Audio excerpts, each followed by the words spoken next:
Hello guys, welcome back to our YouTube channel.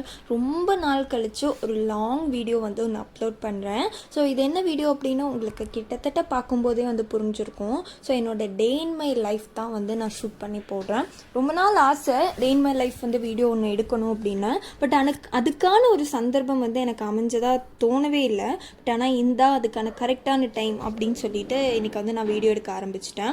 ஒரு வழியாக காலையில் எந்திரிச்சதுமே ஃபஸ்ட்டு வேலை என்னவாக இருக்கும், நம்ம பெட்டை வந்து க்ளீன் பண்ணுறதா தான் இருக்கும். ஸோ அப்படி தான் வந்துட்டு அதுக்குள்ளே நான் இறங்கிட்டேன். புதுசாக வந்து நம்ம ஒரு கட்டிலும் ஒரு பெட்டும் வந்து வாங்கியிருக்கோம். ஸோ ரொம்ப வருஷமாக ரொம்ப பழமையான ஒரு பொருள்னு சொல்லலாம். ஸோ ரொம்ப வருஷமாக நம்மக்கிட்ட ஒரு இரும்பில் ஒரு கட்டில் இருந்துச்சு. ஸோ அது வந்துட்டு பார்த்திங்கன்னா நம்ம அதை யூஸ் பண்ண மாட்டோம். ஏன்னா சிஞ்சு குழந்த கட்டிலில் படுக்க முடியாது அப்படிங்கிறதுனால நம்ம அதை யூஸ் பண்ணது கிடையாது. இன்னொன்று அந்த பெட்லேயே சிஞ்சு யூரின்லாம் போய் ரொம்ப இதாக இருக்கனால ஒரு 2 years ஆகட்டும், அதுக்கப்புறம் அது வீசிட்டு வேறு வாங்கிக்கலாம் அப்படின்னு சொல்லியிருந்தோம். ஸோ ஒரு வழியாக வந்துட்டு நம்ம புதுசாக வாங்கிட்டோம். இது வந்து குயின் சைஸ் தான் நம்ம வந்து வாங்கியிருந்தோம்.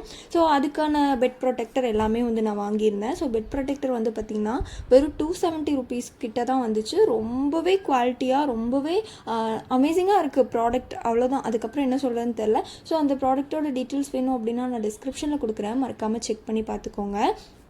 அது முடிச்சுட்டு பெட்டெல்லாம் க்ளீன் பண்ணதுக்கப்புறமா இன்றைக்கி பெட்ஷீட் எல்லாமே வாஷ் பண்ணணும் அப்படிங்கிற ஒரு மைண்ட் செட்டில் இருந்தேன். ஸோ அதுக்கப்புறமா வந்துட்டு கட்டிலெல்லாம் க்ளீன் பண்ணி கீழே இருக்க பொருள் எல்லாமே எடுத்துட்டேன். நம்ம வந்து பார்த்திங்கன்னா இந்த கட்டில் வாங்கும்போதே அது கூடவே வந்துட்டு ஒரு கெட்டிலும் ப்ளஸ் இந்த 3 மிக்சியில் 3 குக்கர், 2 liter 3 liter 5 liter அப்படின்னு சொல்லிட்டு ஒரு 3 குக்கருமே வந்து நம்ம அது கூட வாங்கியிருந்தோம், இம்பெக்ஸோடது. ஸோ எல்லாமே சேர்த்து நல்ல ஒரு அஃபோர்டபுளான ஒரு ப்ரைஸில் தான் நம்ம வந்து வாங்கியிருந்தோம். நான் எவ்வளோ அப்படின்னு மென்ஷன் பண்ண விரும்பலை. ஸோ அது முடிச்சதுக்கப்புறமா எல்லாமே வீடு முடிச்சிட்டேன். வீடு தொடச்சதுக்கப்புறமா எல்லா பொருளும் எங்கெங்கே ஆர்கனைஸ் பண்ணணுமோ அங்கங்கே செட் பண்ணி வச்சாச்சு. வீட்டில் வந்துட்டு 2 வேலை மட்டும் எப்போவுமே குறையாது. ஒன்று வந்து துணி துவைக்கிறது, துணி மடிக்கிறது, இன்னொன்று வந்து பாத்திரம் கழுவுறது. இது மட்டும் எப்படி தானோ அப்படியே இருந்துகிட்டே இருக்கும் அந்த ஒரு வேலை மட்டும். ஸோ அப்படி தான் வந்துட்டு எனக்குமே. ஸோ துணியெல்லாம் அங்கங்கே ஒவ்வொன்று கிடக்கும், அதெல்லாம் மடித்து வச்சுட்டேன். நெக்ஸ்ட்டு வந்து பார்த்திங்கன்னா நான் ஆல்ரெடி ஒரு வீடியோவில் சொல்லியிருப்பேன், நான் கொஞ்ச நாளாக வந்து நட்ஸ் எல்லாம் போட்டு ஒரு ஷேக் ஒன்று குடிச்சிட்ருக்கேன்னு. ஸோ அதுதான் வந்து ப்ரிப்பேர் பண்ணிகிட்ருக்கேன். இப்போ டைம் வந்து ஒரு 12:30 அந்த டைம் இருக்கும். ஸோ நான் ரெடி பண்ணி வச்சுட்டு நான் அதை ஃப்ரிட்ஜில் தான் ஸ்டோர் பண்ணி வைப்பேன். ஏன்னா எனக்கு அப்படி குடிக்க கொஞ்சம் பிடிக்கும் அப்படிங்கிறதுனால. ஸோ ஃபைனலாக வந்து நான் பாதாம் பிசின் தான் ஆட் பண்ணுறேன். ஸோ அதுவுமே வந்து உடம்புக்கு ரொம்ப குளிர்ச்சி அப்படின்னு சொல்லிட்டு. அப்புறம் சுபாஷ் வந்துட்டாங்க, 1 o'clock ஆகிடுச்சு. ஸோ அவங்களுக்காக கொஞ்சம் ஃபுட்டெல்லாம் ரெடி பண்ணி வச்சுருந்தேன். சாம்பார் சாப்பாடு தான் வந்து இன்றைக்கி ரெடி பண்ணி வச்சுருந்தேன். ஸோ அதெல்லாம் அவங்களுக்கு கொடுத்துட்டு அந்த கேப்பில் அப்படியே ஷெல்ஃபையுமே கொஞ்சம் க்ளீன் பண்ண வேண்டிய வேலை இருந்துச்சு. ஸோ அதெல்லாம் பண்ணிட்டேன். சுபாஷ் கிளம்பிட்டாங்க. அதுக்கப்புறம் நானும் சிஞ்சு போய் குளிச்சுட்டு வந்துட்டோம். சிஞ்சு வந்துட்டு இந்த மாதிரி அவங்க கூட டைம் ஸ்பெண்ட் பண்ணணும் அப்படிங்கிறது எனக்கு ரொம்ப ஆசை. ஆனால் அவங்க கூட இருக்கும்போது ஒவ்வொரு சேட்டை பண்ணும்போது எனக்கு கோபம் வரும். நான் என்னையே அறியாமல் நிறையா அடிச்சிருக்கேன். இதெல்லாம் எப்படின்னு எனக்கு தெரில, நிறையா அடிச்சிருக்கேன். ஒரு வெளியே இருந்து நம்ம வந்துட்டு ஒவ்வொருத்தங்களுக்கு குழந்தைங்கள அடிக்காதீங்க, குழந்தைங்க பாவம் அப்படின்னு நம்ம ஒவ்வொருத்தங்களுக்கு ஒவ்வொரு அட்வைஸ் பண்ணாலும் ஒரு மதராக வந்து அந்த இடத்துல இருக்கும்போது நம்மளே அறியாமல் நம்ம ஃபீலிங்ஸ் கண்ட்ரோல் பண்ண முடியாமல் நம்ம நிறைய இடத்துல குழந்தைங்கள வந்து திட்டிடுவோம், அடிச்சிருவோம். அது ஏன் அப்படின்னு எனக்கும் தெரில, அப்படி தான் இருக்குமான்னு எனக்கு தெரியல. ஸோ அப்படி வந்து நிறையா டைம் செஞ்சோம், நானே திட்டி அடிச்சுட்டு நானே உட்காந்து அழுதுருக்கேன். பட் இருக்கும்போது இப்போ இருக்க டைம் வந்து நான் சிஞ்சு கூட ரொம்ப டைம் ஸ்பெண்ட் பண்ணணுன்னு ஆசைப்பட்றேன். ஏன்னா நான் வந்து என்னோடய ஒர்க்கை வந்து நான் விட்டுட்டேன். இப்போ ஒரு 1 week ஆகுது. ஸோ சிஞ்சு கூட டைம் ஸ்பெண்ட் பண்ணணும் அப்படிங்கிறதுக்காக தான் மெயினாக வந்து நான் ரிசைன் பண்ணேன். ஸோ இன்னும் அவங்க கூட இருக்க மாதிரியே ஏதாச்சும் ஒரு ஒர்க் கிடைக்குமான்னு தேடிட்டுருக்கேன். கிடைச்சிது அப்படின்னா கண்டிப்பாக நான் மறுபடியும் ஜாயின் பண்ணிடுவேன். ஸோ அதெல்லாம் முடிச்சுட்டு சிஞ்சுவை குளிக்க வச்சு ட்ரெஸ்லாம் சேஞ்ச் பண்ணி அவங்கள ரெடி பண்ணிவிட்டு அவங்க கூட கொஞ்சம் நேரம் வந்து விளையாடிட்டு இருந்தேன்.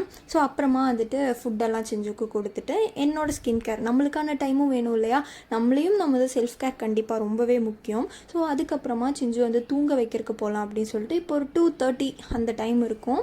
ஸோ சிஞ்சு தூங்க வைக்க போயிட்டேன். ஸோ இந்த ஒரு சீன் பார்க்கும்போது எனக்கே சீரியஸ்லி வீடியோ எடுத்ததுக்கப்புறம் தான் நானே பார்க்குறேன். ஸோ பார்க்கும்போது எனக்கு எப்படி இருந்துச்சுன்னா, இந்த ஷின்சான் இருக்காங்க இல்லையா, ஸோ அந்த ஒரு கார்ட்டூன் அந்த இது பார்க்குற ஒரு ஃபீல் தான் இருந்துச்சு. சிஞ்சு உண்மையாகவே இப்படி தான் இருப்பாங்க.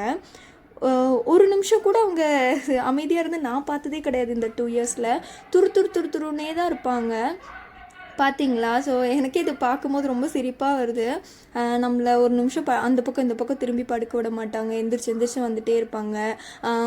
தூங்கும்போது அவங்களுக்கு வந்து இப்படி கழுத்தை பிடிச்சிட்டே தான் தூங்கணும். அவங்க கழுத்து இல்லை, பக்கத்தில் யார் இருக்காங்களோ அவங்க கழுத்தை பிடிச்சிட்டே தான் தூங்குவான். ஸோ அப்படி செஞ்சு தூங்க வச்சுட்டேன். அதெல்லாம் முடிச்சுட்டு எனக்கான ஒரு டைம். ஸோ இப்போ வந்து அந்த ஷேக் நல்லா ஜில்லுன்னு இருக்குது. ஸோ அதை வந்து குடிக்கலாம் அப்படி சொல்லிட்டு எடுத்து வச்சுட்டேன். இப்போ ஒரு 2 to 3 வீக்ஸாக தான் வந்து இந்த ஷேக் நான் குடிச்சிட்ருக்கேன். ஸோ இதில் வந்துட்டு நான் என்னென்ன ஆட் பண்ணியிருக்கேன் அப்படின்னா, நான் அதை ரெடி பண்ணும்போது இருக்க வீடியோலேயே நான் காட்டியிருப்பேன்.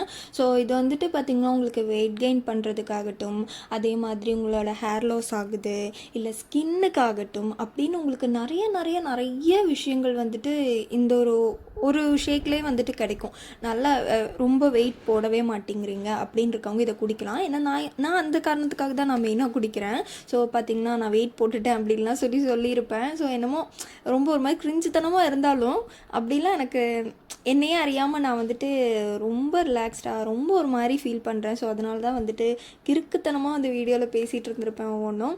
ஸோ அது இல்லாமல் அந்த ஷேக் வந்துட்டு ரொம்பவே நல்லது. நான் குழந்தைங்களுக்கும் கொடுக்கலாம், சிஞ்சுக்கும் நான் கொடுப்பேன். ஃப்ரிட்ஜில் வைக்கல அப்படின்னா சிஞ்சுக்குமே கொடுப்பேன். ஸோ அதெல்லாம் முடிச்சு நானும் தூங்கி எழுந்திரிச்சிட்டேன். ஈவினிங் வந்துட்டு ஒரு 5:30 to 6:30 ஆயிடுச்சு. ஸோ அப்போது டீ கொஞ்சமாக மாமியார் வச்சுருந்தாங்க. ஸோ அதையும் குடிச்சிட்டு அப்புறம் வந்து பார்த்திங்கன்னா மாடியில் பெட்ஷீட்லாம் காய போட்டிருந்ததை எடுக்கலான்னு சொல்லி நானும் சிஞ்சுவும் மாடிக்கு கிளம்பிட்டோம். ஸோ அவங்க வந்து வீட்டுக்குள்ளேயே அடைஞ்சிருக்கனால கொஞ்ச நேரம் அவங்கள விளையாட மாடிக்கும் கூட்டிகிட்டு போனேன். எப்படி தானோ கேமரா எங்கே வச்சாலும் சிஞ்சு கண்டுபிடிச்சிடுறாங்க. ஸோ ஒரு வழியாக அவங்கள கூட்டிகிட்டு வந்துட்டு நைட்டு வந்துட்டு டின்னருக்கு எல்லாமே சமைச்சாச்சு. அதுக்கப்புறமா பெட்ஷீட்டெல்லாம் திருப்பி எகெயின் மறுபடியும் முதல்ல இருந்தா அப்படிங்கிற மாதிரி பெட்டை மறுபடியும் எல்லாம் க்ளீன் பண்ணி எல்லாம் நீட் பண்ணி பெட் கவர்லாம் போட்டுட்ருக்கேன். ஸோ இந்த ப்ரொடெக்டர் தான் நான் வந்து சொல்லியிருந்தேன். இது வந்து ஃப்ளிப்கார்ட்டில் தான் நான் ஆர்டர் பண்ணி வாங்கியிருந்தேன். ஸோ இந்த ப்ரொடெக்டரோட டீட்டெயில் வேணும் அப்படின்னா நான் வந்துட்டு டிஸ்கிரிப்ஷனில் லிங்க் கொடுக்குறேன், செக் பண்ணி வாங்கிக்கோங்க. அப்படி இப்படின்னு ஒரு நாளே ஓடிடுச்சு, எப்படின்னே தெரியல. ஸோ நீங்கள் ஒர்க்கிங் உமனாக இருக்கீங்க அப்படின்னாலுமே உங்களுக்கு உங்கள் ஃபேமிலிக்கு அதை விட முக்கியமாக உங்கள் குழந்தைக்கு அப்படின்னு சொல்லிட்டு ஒரு ஸ்பேஸ் கண்டிப்பாக கொடுங்க. ஸோ அவங்க கூட நம்ம டைம் ஸ்பெண்ட் பண்ண வேண்டியது இந்த ஒரு ஏஜில் தான். ஸோ சிஞ்சுக்கு இப்போ 2 வயசு ஆகுது. இப்போ வந்து நான் வேலை அப்படின்னு சொல்லி போயிட்டுருக்கணும் அப்படின்னு என்னையே நினச்சேன். எனக்கே ஒரு மாதிரி ரொம்ப கஷ்டமாக இருக்குது. ஸோ இன்னும் ஒரு வருஷம்தான், நெக்ஸ்ட் இயரில் வந்து அவங்க ஸ்கூல் போயிடுவாங்க. அப்போ நானே நினச்சாலும் இந்த மாதிரி அவங்க என் கூட இருக்க மாட்டாங்க. ஏன் அப்படின்னா இந்த ஒரு 2-3 டேஸாக தான் நான் வந்து வீட்டில் இருக்கேன். இந்த 3 டேஸில் வந்து சிஞ்சன் கூட ரொம்ப இதாக இருக்காங்க. என்னை விட்டு ஒரு செகண்ட் கூட அங்கேயும் இங்கேயும் போய் நான் பார்க்கல. ஸோ அதெல்லாம் எனக்கு ரொம்பவே கஷ்டமாக இருந்துச்சு. அவங்க என்னை ரொம்ப மிஸ் பண்ணுறாங்களோ அப்படின்னு எனக்கே ஃபீல் ஆச்சு. ஸோ அப்படி வந்துட்டு நான் ரொம்ப என்ஜாய் பண்ணிகிட்ருக்கேன் இந்த ஒரு 3 டேஸாக. ஸோ நெக்ஸ்ட் வந்து பார்த்திங்கன்னா இந்த பெட்ஷீட், இந்த ரெட் கலர் பெட்ஷீட்டுமே வந்து பார்த்திங்கன்னா நான் மீஷோவில் தான் ஆர்டர் பண்ணியிருந்தேன். கிட்டத்தட்ட 3 இயர்ஸாக நான் யூஸ் பண்ணிருக்கேன். தென் இந்த பிளாக் கலர் பெட்ஷீட்டுமே ரெண்டுமே நான் 3 இயர்ஸாக யூஸ் பண்ணிருக்கேன். எந்த பிரச்சனையுமே கிடையாது. குவாலிட்டி வைஸ் சூப்பராக இருக்குது. ஸோ ரெண்டுமே அஃபோர்டபுளான ப்ரைஸில் நான் மீஷோவில் தான் ஆர்டர் போட்டிருந்தேன். இந்த ப்ராடக்ட்டோட டீட்டெயில்ஸுமே வந்து நான் டிஸ்கிரிப்ஷனில் கொடுக்குறேன், செக் பண்ணி பார்த்துக்கோங்க. எல்லா வேலையும் முடிச்சுட்டு ஒரு வழியாக சுபாஷ் வரதுக்காக வெயிட் பண்ணிகிட்ருக்கேன், கொஞ்சம் ரிலாக்ஸாக இருக்கலாம் அப்படின்னு சொல்லிட்டு. ஸோ நெக்ஸ்ட்டு சுபாஷும் வந்துட்டாங்க. ஸோ அவங்களுக்கு வந்துட்டு ஃபுட்டெல்லாம் எடுத்து கொடுத்துட்டு நாங்கள் 2 பேரும் சாப்பிட உட்காந்துட்டோம். எப்போவுமே நைட் அவங்க வந்ததுக்கப்புறம் தான் நானுமே சாப்பிடுவேன். அதுக்கிடையில் சிஞ்சுக்கு ஃபுட்டெல்லாம் கொடுத்து அவங்கள வந்துட்டு அவங்க பாட்டி தாத்தா கிட்டே விட்டுட்டு நாங்கள் சாப்பிட ஆரம்பிச்சிருவோம். இப்படி தான் இந்த ஒரு டே வந்துட்டு கம்ப்ளீட் ஆச்சு. ஸோ நெக்ஸ்ட் டே வந்துட்டு நான் வெளியே கொஞ்சம் போக வேண்டிய வேலை இருந்துச்சு. ஸோ அதுக்காக வந்துட்டு பார்த்திங்கன்னா சுபாஷ் எனக்காக சாரீலாம் வந்து செலக்ட் பண்ணி கொடுத்துட்டு இருந்தாங்க.